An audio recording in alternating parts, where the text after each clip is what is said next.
एकदा माता पार्वती अंघोळीसाठी स्नानगृहात जात होती. त्यावेळी ती तेथे एकटी होती. स्नानाला जाण्यापूर्वी तिने आपल्या शरीराच्या मळाने एक लहानसा मुलाची मूर्ती बनवली आणि त्यात प्राण आणले. त्या लहान मुलाचे नाव माता पार्वतीने गणेश असे ठेवले.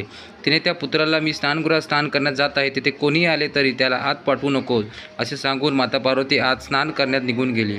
थोड्याच वेळाने तिथे भगवान शंकर आले. त्यांनी स्नानगृहात जाण्याचा प्रयत्न केला, पण माता पार्वतीच्या आज्ञेपुढे त्याला काही महत्त्वाचे नव्हते. त्याने भगवान शंकराची वाट रोखून धरली. त्याला असा अपमान करतो हे पाहून भगवान शंकर क्रोधित झाले. त्यांनी या बालकाचे शिर उडवले आणि भगवान शंकर स्नानगृहात गेले.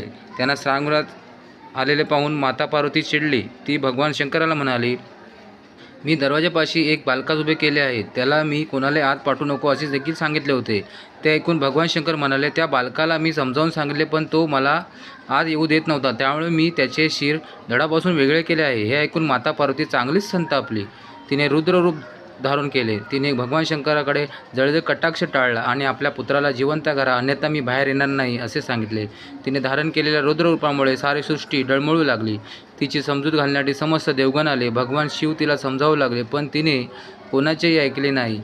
तिने पुत्र जिवंत करा असा हट्ट धरला.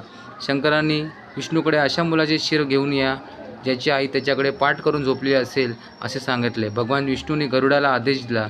मुलाचे शिर शोधण्यासाठी त्यांनी पृथ्वी पालथी घातली, पण त्यांना कोणाचेही शिर सापडेना. शेवटी त्यांना एक हत्तीण दिसली जी आपल्या पिल्लाकडे पाठ करून झोपली होती. त्या पिल्लाचे शिर घेऊन गरुडांनी विष्णूकडे दिले.